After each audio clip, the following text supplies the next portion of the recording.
Hello and welcome to another video in the Curo integration series.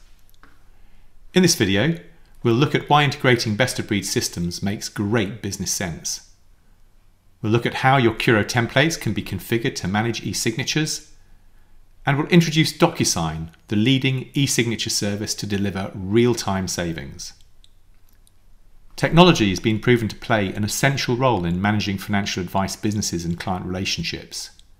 And yet, after nearly a quarter of a century of the existence of the traditional back-office systems in common use today, financial advice businesses are still suffering massive business inefficiency and risk as a result of systems not being able to connect in any meaningful way. This phenomenon has been pushed centre stage by the excellent publication entitled A Disconnected World, The Advisor's Reality by Origo in association with the Lang Cat. If advice firms are to add real, long-term value to their clients, then this issue must be addressed and fast. The cost of managing this disconnected business model is extensive and impacts the firm's clients, as ultimately they'll be paying for all inefficiency in a business. The firm's staff, as they have to suffer the challenge of entering data multiple times across many systems. The business itself, as it is exposed to risk of data corruptions and leakage.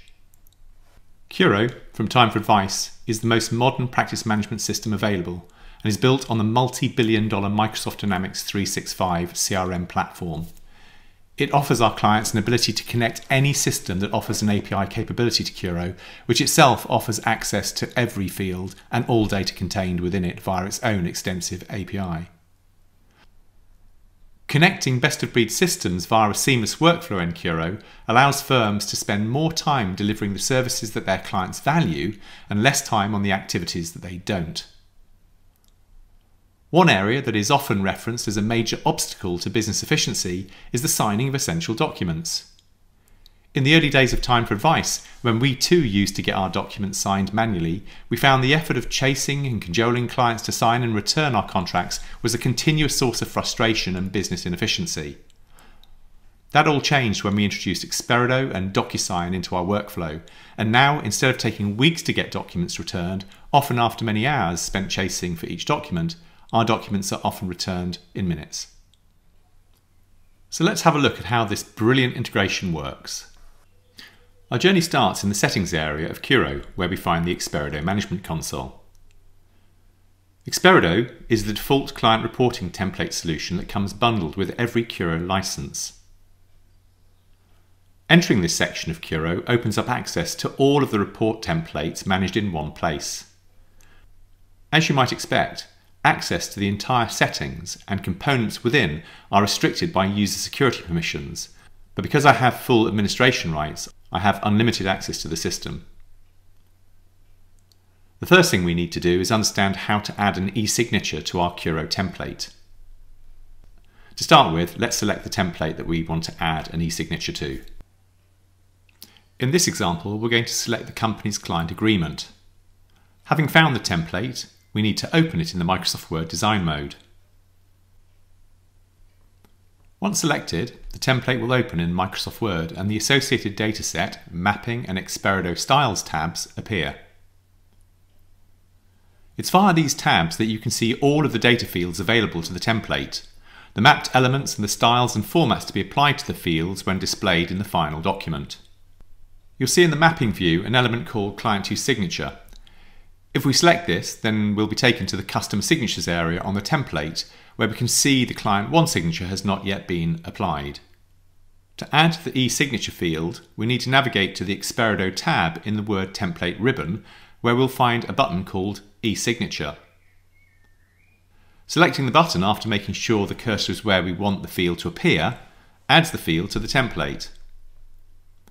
Having added the field, we now need to map it to the correct fields in Curo so that the template is sent to the right client for signing. Clicking on the e-signature mapping element opens a panel from where we can select the e-signature tab. Check the box Insert DocuSign Element and the element type drop-down list appears. We can not only add a signature, but can add initials and an array of alternative e-signature types. In this example, we want to add a signature field, and so once selected, we need to configure the field with the right email and contact details. under the Recipient's Details section, select the Email field. We can then look up from the list of attributes displayed the primary contact email as shown. Selecting OK associates the correct email address with the e-signature field in the template. Next, we need to display the client's name. Click into the Name section and navigate to the full name attribute as shown. Once completed, click OK to exit the recipient panel.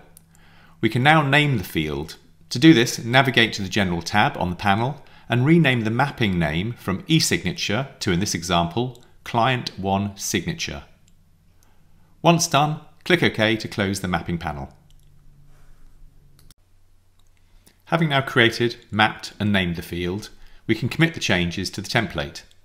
To do this, simply navigate to the Experdo tab and check the template out. Check it back in again, and this will apply and save the changes. Once the template is saved, then we can exit Experdo and return to Curo to create a client agreement and send it to the client for signing via DocuSign. For this example, we're going to send a new client agreement to Scott and Jean Tempest. As it happens, we had been working on the account recently and had pinned it in the recent records list. Selecting the account immediately opens the Tempest household record. To create a new agreement, all we need to do is navigate to the Experdo document menu via the ellipsis as shown. This opens the menu that shows all the template documents that are available against the account record. We've grouped them into folders for ease of access. The folder we need is the Client Engagement folder, where we find the Client Agreement template. When selected, we can then click through the two stages to complete the production of the document. In the third and final stage in the process, we find a checkbox which invites us to start the DocuSign digital transaction. When checked, fields open up to allow us to set up the DocuSign email subject line and body. The email can be personalised by adding the right fields from Curo as shown. Once we're happy, we can generate the document. The system creates the document for download, as well as sending it to the clients via the DocuSign workflow. We can see the email arrive in Scott's email inbox for signing. Scott simply opens the email, clicks the link to continue, and is then taken to a secure DocuSign portal where the document can be read and signed in the email field just created in the template. Jean can do exactly the same. Once both parties have signed the document, they will receive a copy of the agreement along with a summary document to show the journey of the document from creation to completion. The advisor will also get a copy of the signed document and summary record, which can then be tracked back to the client record for audit purposes. And there you have it. The combination of the Experdo Word Template Builder and the DocuSign Secure e-signature technology has the potential to transform the means by which documents and reports are created and then sent to the client for signing. The application of these two technologies addresses some of the most important and time-consuming of all jobs the financial advice business needs to deal with: efficient report preparation and client signing. I hope you found this video interesting, and please do look out for more videos in the Curo integration series.